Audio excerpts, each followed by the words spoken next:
Paling prinsip ya, artinya prinsip yang perlu kita jaga bahwa usaha itu ya ikhtiar kita untuk bisa menjemput rezekinya. Artinya ikhtiar itu perlu dilakukan dengan cara yang baik. Kalau ada hutang kita perlu melunasi. Segala sesuatu yang kita lakukan ketika usaha itu kita lakukan dengan baik. Walaupun pasti ada masalah-masalah, tapi kita upayakan supaya masalah-masalah itu bisa terselesaikan dengan baik.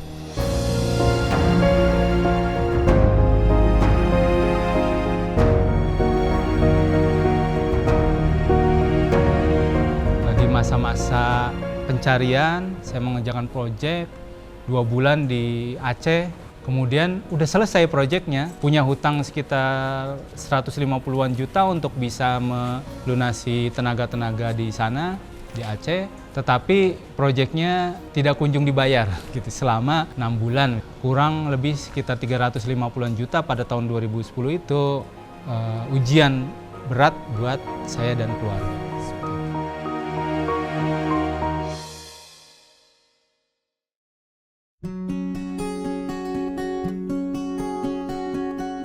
Nama saya Muhammad Ihsanur, biasa dipanggil Ihsan. Saya tinggal di Depok Timur. Saya owner dari Maha Mesin yang memproduksi mesin-mesin untuk UKM.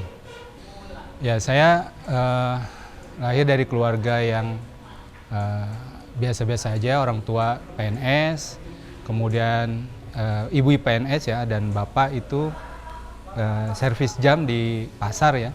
Sehingga bukan dari keluarga kaya, dan orang tua itu keluarga ada 6 orang, saya itu anak ke-6 dan 5 orang yang lainnya itu saya lahir dari keluarga yang biasa-biasa aja. Keluarga saya ada 6 orang, saya anak terakhir, dan orang tua saya ibu bekerja sebagai PNS dan bapak berjualan jam dan servis jam di pasar ya. Jadi saya dari kecil biasa membantu orang tua ya, terutama bapak untuk berjualan di pasar. Jadi kalau selepas sekolah, sejak SD saya sering ke toko, dan di toko ngebantu bapak, misalnya bapak istirahat, saya ngejagain toko itu. Dan itu berlangsung sampai SMA. Jadi hampir setiap hari saya menggantikan bapak kalau lagi istirahat, saya jagain di toko, dan itu selepas sekolah. Kakak-kakak saya itu semuanya kuliah. Bahkan saat ini alhamdulillah 1 orang sudah jadi doktor, dan itu memang keinginan orang tua agar semua anak-anaknya itu kuliah. Maka saya juga selepas SMA melanjutkan kuliah, tapi berbeda dengan yang lainnya. Kalau yang lainnya menjadi guru ya, kalau saya larinya ke pertanian. Jadi saya sejak selepas SMA saya melanjutkan ke Institut Pertanian Bogor. Nah, karena memang orang tua itu harus membiayai kuliah semua anaknya, ada 6 orang, jadi pengeluaran pasti akan sangat besar ya, sehingga harus terbagi-bagi di antara anak-anaknya itu. Sehingga ketika kuliah, mau nggak mau saya juga berusaha untuk meringankan beban orang tua. Sehingga ketika kuliah, saya banyak melakukan kegiatan usaha ya. Contoh seperti saya jualan jam. Kalau setiap hari Selasa dan Jumat saya buka lapak di masjid, di emperan masjid saya buka lapak, gelar dagangan berupa jam ya. Jam dan servis jam, karena saya juga belajar dari kecil servis jam sehingga saya bisa, dan itu untuk menambah uang saku dan untuk meringankan beban orang tua. Walaupun setelah itu ada ketertarikan lebih untuk terus berwirausaha seperti itu. Sehingga selanjutnya saya juga mengelola toko di fakultas ya, namanya F-Mart. Waktu itu ada toko tidak terkelola, ruangan tidak terkelola di kantin. Akhirnya saya mengajukan proposal untuk mengelola itu, dan alhamdulillah disetujui dan mengelola mulai dari nol, tidak ada omset, sampai waktu itu di tahun berapa ya, di tahun 2000-an, 2001 omsetnya waktu itu bisa sampai 3 jutaan per hari seperti itu. Dan ini kita ngebantu juga selain untuk pribadi, tim itu juga ngebantu BEM, ngebantu lembaga di kampus seperti itu ya. Nah setelah itu mulai banyak saya coba-coba usaha juga, handphone, kemudian usaha ayam, dan yang lainnya sampai lulus. Nah setelah lulus ya alhamdulillah saya juga langsung kerja, kebetulan bekerja bersama dosen menjadi konsultan agroindustri. Saya membuat semacam kajian-kajian, feasibility study dan lain untuk industri-industri besar, mungkin industri sawit, kemudian industri dulu bioetanol seperti itu, dan itu berjalan selama 3 tahun. Nah, 3 tahun saya bekerja dengan sesama alumni IPB, dengan dosen-dosen IPB, beberapa orang dosen IPB, dan itu membuat saya belajar banyak untuk bisa juga melanjutkan untuk berwirausaha tapi dengan level yang lebih tinggi ya, yaitu mengelola perusahaan seperti itu. Cuma memang bidang yang saya tekuni saat itu belum terlalu banyak bersentuhan dengan UKM ya. Nah, setelah lulus baru kemudian saya mencoba usaha yang memang bisa dilakukan dari kecil gitu. Karena saya juga tidak punya uang banyak, menabung, waktu itu keluar, seingat saya menabung uang sampai 100 jutaan ya, tahun 2009 mungkin ya, keluar dari kerja, punya uang sekitar 100 jutaan, waktu itu punya anak 1, masih ngontrak, keliling ngontrak di beberapa tempat gitu ya, dan itu mulai petualangan wirausaha saya pertama kali.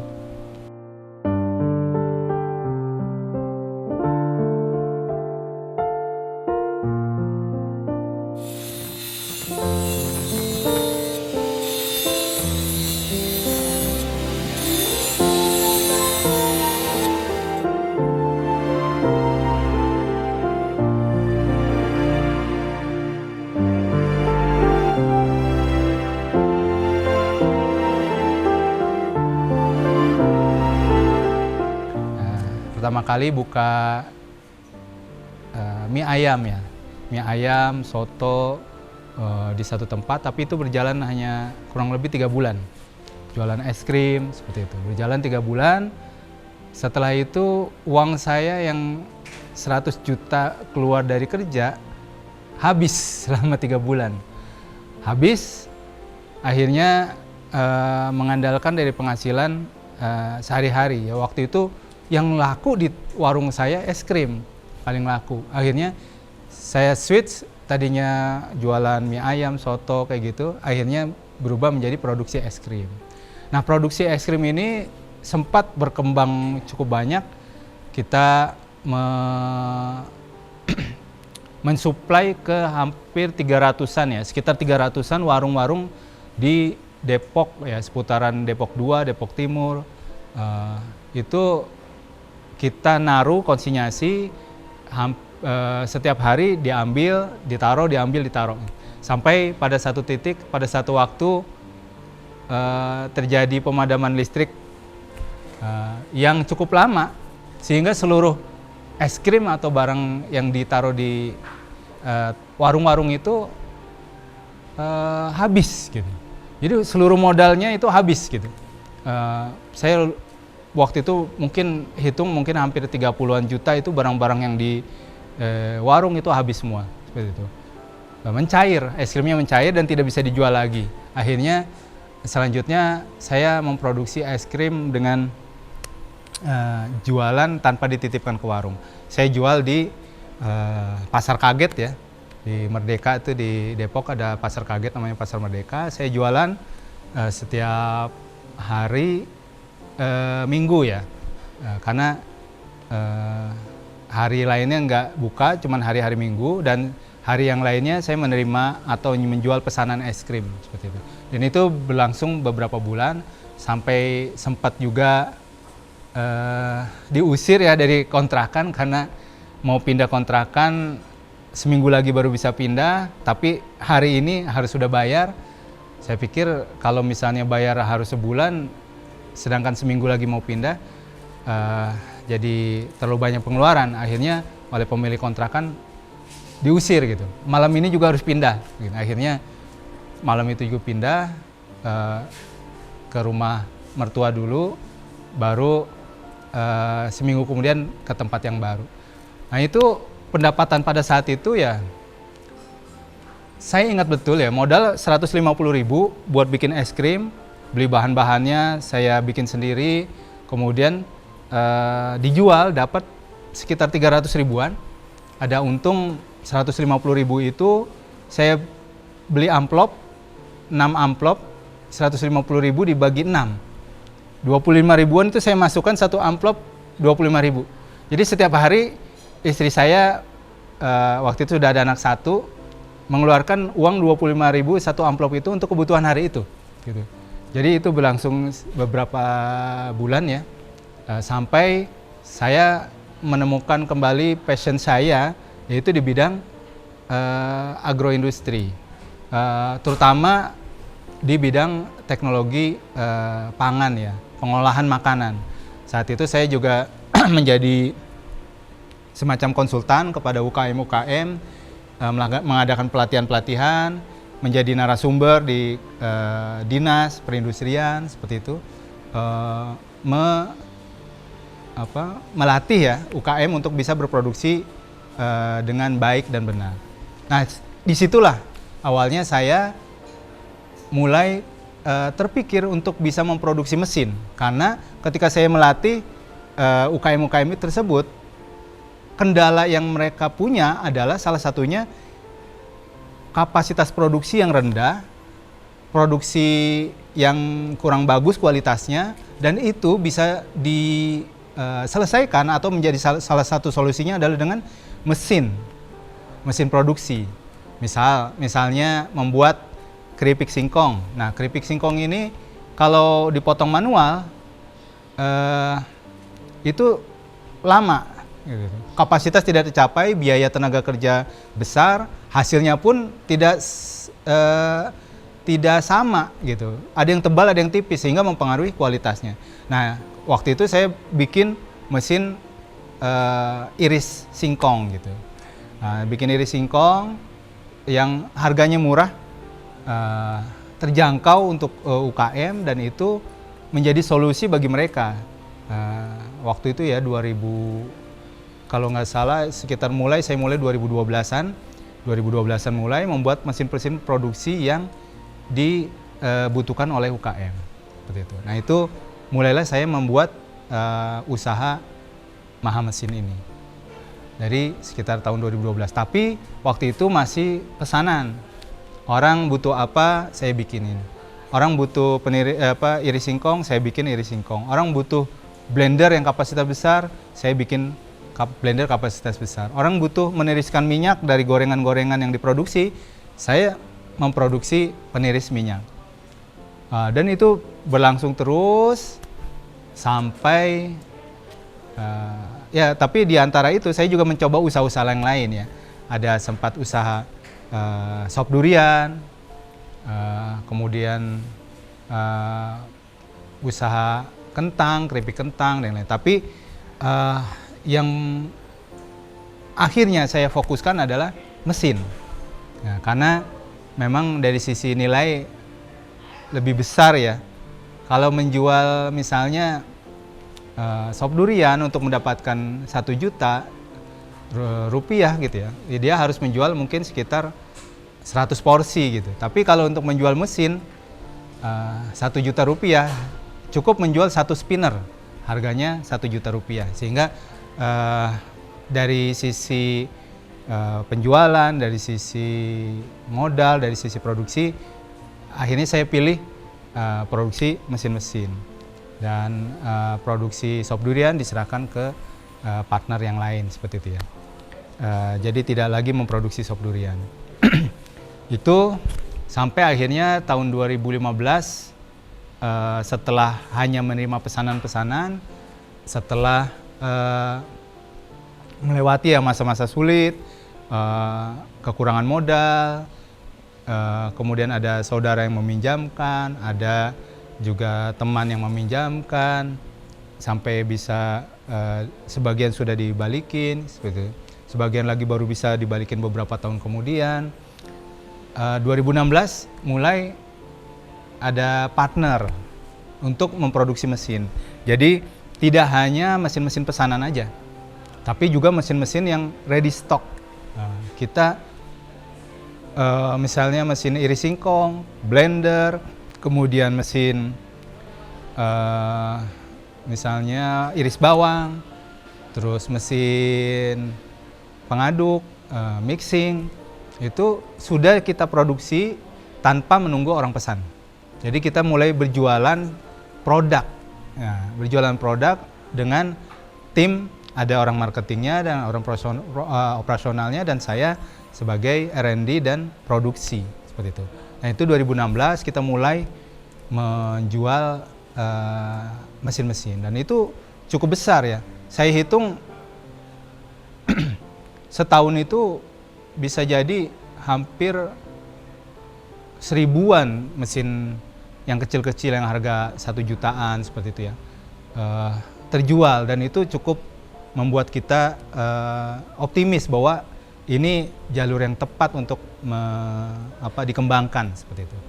Nah, mulai setelah itu, setelah berpindah-pindah workshop, akhirnya 2017 ada investor yang mau membelikan tempat, lahan. Kebetulan partner juga, dia orang tuanya memberikan lahan ke kita, tempat ke kita, dan kita mencicil ya ke beliau seperti itu. Dan itulah tempat yang sekarang, sampai sekarang ya, dari 2017 sampai 2002 ini ditempati oleh Maha Mesin. Gitu. Dimulai dari tahun 2017. Setelah sebelumnya keliling 1, 2, 3, 4, sekitar 5 tempat.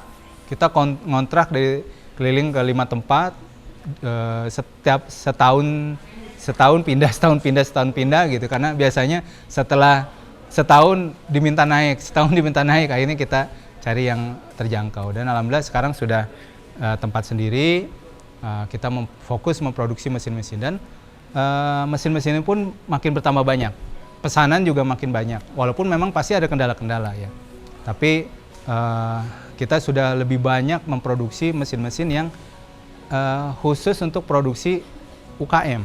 Tapi bukan hanya, awalnya hanya fokus ke pangan, tapi sekarang juga sebagian juga mesin kosmetik, lotion kayak gitu, itu juga memproduksi. Tapi semuanya berbahan stainless. Mesin-mesin yang kita produksi berbahan stainless.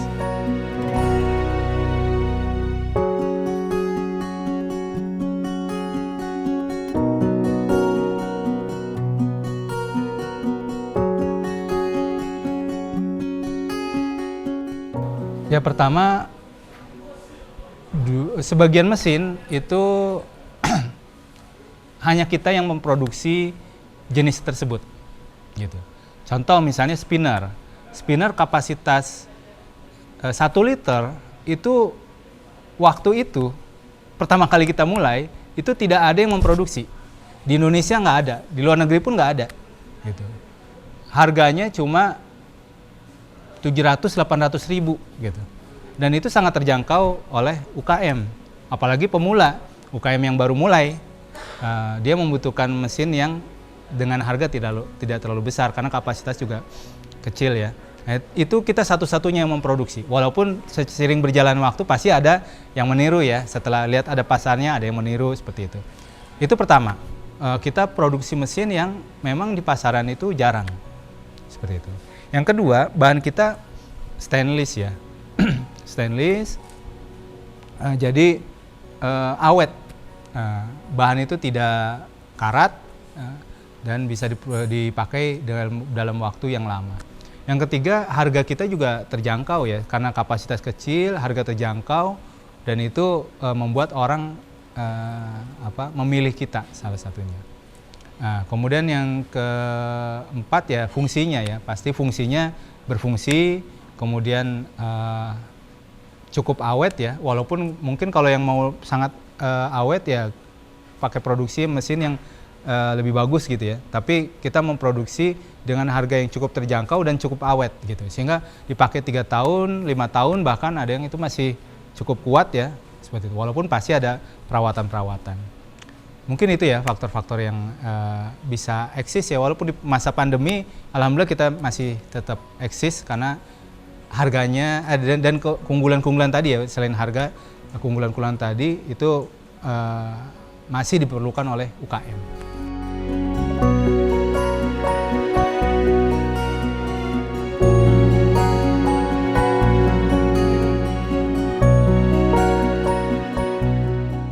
Awalnya kita hanya fokus ke UKM, usaha kecil, mikro, menengah pun waktu itu jarang ya.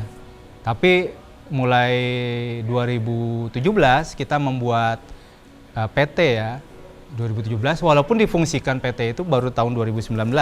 Nah mulai karena sudah berbentuk perusahaan, kita bisa mempunyai klien perusahaan juga. Karena biasanya klien perusahaan itu mau bertransaksi dengan sesama perusahaan karena legalitasnya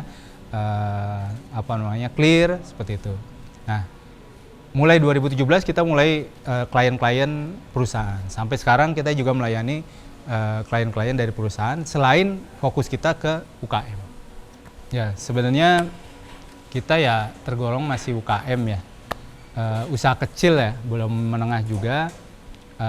Tapi ya saat ini kita sudah juga mengerjakan proyek-proyek yang nilainya miliaran, sudah bisa. Kemudian untuk klien juga klien perusahaan-perusahaan besar kita bisa selain UKM yang memang menjadi fokus kita. Kemudian saat ini karyawan sekitar 25 orang, sebagian besar karyawan lepas ya, harian, kemudian sebagian kecil karyawan tetap yang gajinya bulanan, tapi sebagian besar kita karena karyawan tenaga untuk memproduksi mesin-mesin itu tukang las, kemudian kenek dan lain itu sebagian besar harian seperti itu. Nah, yang lainnya ya alhamdulillah ya kita sudah punya workshop sendiri untuk memproduksi mesin-mesin yang memang dibutuhkan untuk masyarakat. Tinggal kita pengembangannya adalah memperbanyak varian dari mesin-mesin, varian yang dibutuhkan oleh UKM. Ya alhamdulillah saya bersyukur punya keluarga, istri yang pengertian ya, yang tahu kondisi. Dan beliau cerita gitu, waktu ngelihat saya jualan, nawar-nawarin es krim, Mbak es krimnya Mbak, es krimnya gitu. Dari kejauhan beliau menangis gitu ya, kondisi saat itu seperti itu. Beliau menangis dan terus berdoa supaya ada solusi yang lebih gitu ya dari usaha saya seperti itu. Beliau juga membantu, alhamdulillah pengertian.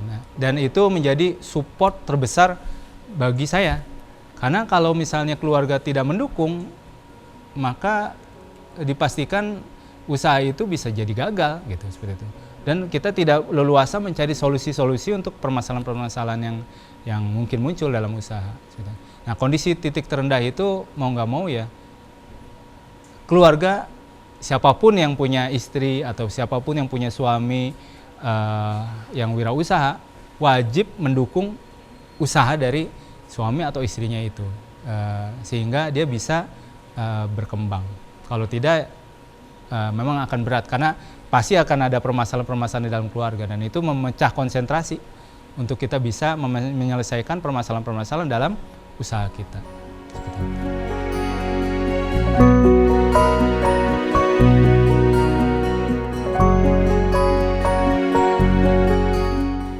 Oke, kalau mudahnya ketik di Google atau ketik langsung linknya mahamesin.com. Di situ bisa lihat produk-produk kita. Walaupun sebagian juga belum dimasukkan ke sana. Ada lagi link misalnya marketplace, ada di Tokopedia, ada Mahamesin, ada juga Foodkonindo. Itu produk-produk yang pesanan banyak di Foodcon Indo. Kalau di mesin banyak yang ready stock. Itu mudahnya lihat website itu aja.